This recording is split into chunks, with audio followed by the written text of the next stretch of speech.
नमस्कार, स्वागत है आपका हमारे चैनल संवाद लाइव पर। मैं हूं जितेश अवस्थी। आज हम बात करेंगे एक बेहद महत्वपूर्ण और गंभीर मुद्दे पर। भारत और कनाडा के बीच गहरा राजनीतिक संकट बन गया है। इस मुद्दे के केंद्र सरकार में खालिस्तान समर्थकों, लॉरेंस बिश्नोई गैंग और भारत सरकार पर लगाए गए गंभीर आरोप शामिल हैं।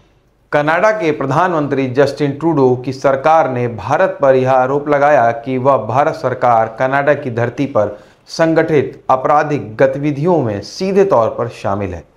इन आरोपों के तहत भी यह दावा किया जा रहा है कि भारत के एजेंट्स लॉरेंस बिश्नोई गैंग के साथ मिलकर खालिस्तानी समर्थकों को निशाना बना रहे हैं।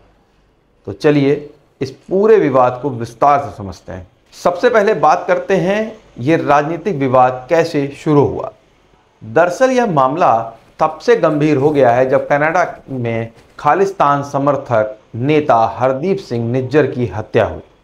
कनाडा सरकार का दावा है कि भारत सरकार के एजेंट्स इस हत्या में शामिल थे। हालांकि भारत ने इन आरोपों को पूरी तरीके से खारिज कर दिया। हाल ही में कनाडा की पुलिस यानी royal Canadian mounted police RCMP ने एक और चौंकाने वाला दावा किया है। उनका कहना है कि भारत के एजेंट्स कनाडा में मौजूद संगठित अपराध समूह के साथ मिलकर खालिस्तानी समर्थक नेताओं को निशाना बना रहे हैं।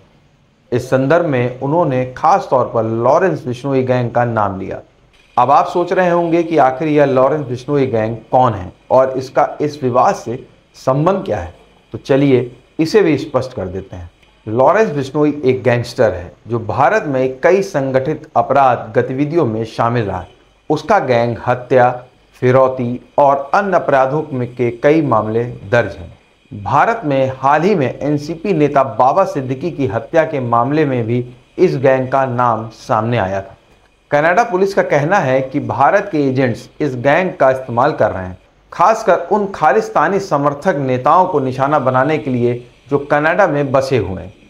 हालांकि इस दावे के पक्ष में अभी तक कनाडा सरकार या पुलिस ने कोई ठोस सबूत सार्वजनिक नहीं किया है। भारत लंबे समय से कनाडा पर यह आरोप लगाता रहा है कि वह खालिस्तान समर्थकों को शरण देता है।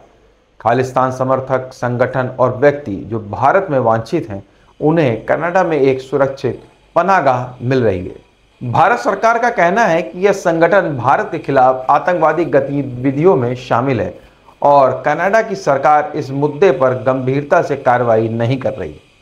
भारत के विदेश मंत्री S जयशंकर ने भी इस पर चिंता जताई थी।